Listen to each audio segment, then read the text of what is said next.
Assalamualaikum warahmatullahi wabarakatuh. Perkenalkan, nama saya Manalisa Febrilianda, NIM 19042154. Di sini saya akan mempresentasikan mata kuliah pemberdayaan masyarakat dengan pembahasan yaitu yang pertama upaya pemberdayaan terhadap masyarakat miskin, yang kedua ada upaya pemberdayaan terhadap petani, yang ketiga ada upaya pemberdayaan terhadap nelayan, dan yang terakhir ada upaya pemberdayaan terhadap perempuan. Dengan dosen pengampu Bapak DRS Karjuni Datu Maani, MSI. Yang pertama, apa itu masyarakat miskin? Masyarakat miskin adalah keadaan di mana masyarakat yang tidak mampu untuk memenuhi kebutuhan hidupnya seperti sandang, pangan, papan, dan kebutuhan lainnya seperti pendidikan dan kesehatan.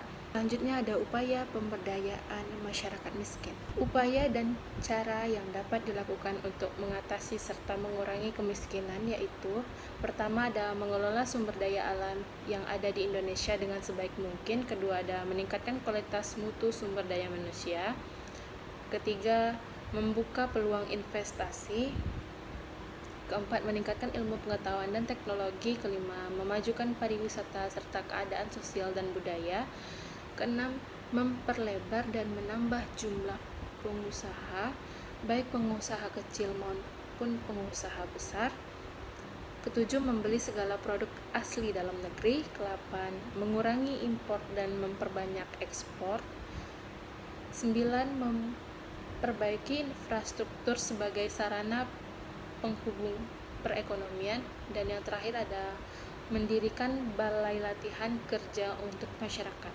Pemberdayaan pertanian. Program pemberdayaan penyuluhan pertanian pada hakikatnya merupakan suatu upaya untuk memperbaiki kinerja organisasi penyuluhan pertanian dengan melakukan pengembangan proses pengambilan keputusan dan tanggung jawab serta partisipatif. Kegiatan pemberdayaan penyuluhan pertanian pada TA 2005 dimaksudkan untuk memperkuat kelembagaan penyuluhan pertanian di kabupaten, kota, dan BPP atau kecamatan sampai tingkat desa dan dusun atau masyarakat dalam melaksanakan tugas dan fungsinya, sehingga potensi yang dimiliki oleh penyuluh pertanian, petani, dan pelaku usaha pertanian lainnya dalam membangun pertanian di wilayahnya dapat dikembangkan secara optimal. Upaya pemberdayaan petani. Dari uraian tersebut, maka proses pemberdayaan secara umum adalah sebagai berikut. 1. Mempersiapkan kerjasama. 2. Menjalin relasi kemitraan. Ketiga, mengartikulasikan tantangan-tantangan. Keempat, mengidentifikasikan berbagai kekuatan yang ada. Kelima, mengidentifikasikan arah yang ditetapkan. Keenam, mengeksplorasi sistem sumber. Ketujuh, menganalisis kapasitas sumber. Pemberdayaan nelayan. Pemberdayaan masyarakat nelayan adalah upaya untuk meningkatkan harkat dan martabat masyarakat nelayan yang masih dalam kondisi belum mampu melepaskan diri dari kemiskinan dan keterbelakangan. Upaya pemberdayaan masyarakat untuk mengentaskan kemiskinan masyarakat pesisir, terutama para nelayan miskin, pemerintah telah melakukan berbagai program pemberdayaan masyarakat. Salah satunya adalah program pemberdayaan ekonomi masyarakat pesisir atau yang disingkatnya dengan PEMP yang dikembangkan secara nasional. Program PEMP ini bertujuan meningkatkan kesejahteraan masyarakat pesisir melalui pendekatan ekonomi dan kelembagaan sosial. Dalam position paper pemberdayaan masyarakat pesisir Departemen Kelautan dan Perikanan disebutkan bahwa berdasarkan karakteristik masyarakat pesisir atau nelayan dan cakupan pemberdayaan, maka pemberdayaan nelayan patut dilakukan secara komprehensif.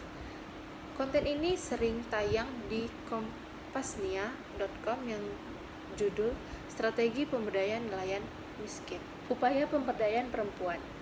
Upaya pemberdayaan perempuan yang dapat dilakukan antara lain meningkatkan kesadaran gender melalui sosialisasi dan pengajaran, kesadaran bahwa perempuan memiliki hak di ranah publik dan kompetensi yang sama dengan laki-laki, pemberian keterampilan untuk meningkatkan kesejahteraan melalui pelatihan-pelatihan.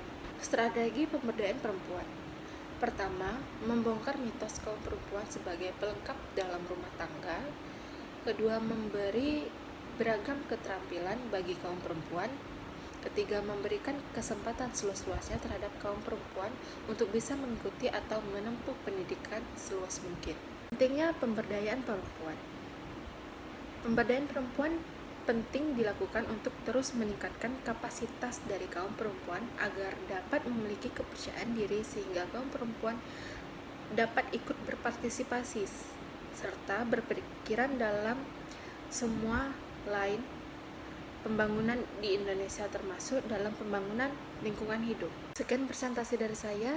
Bila ada kesalahan mohon dimaafkan. Assalamualaikum warahmatullahi wabarakatuh.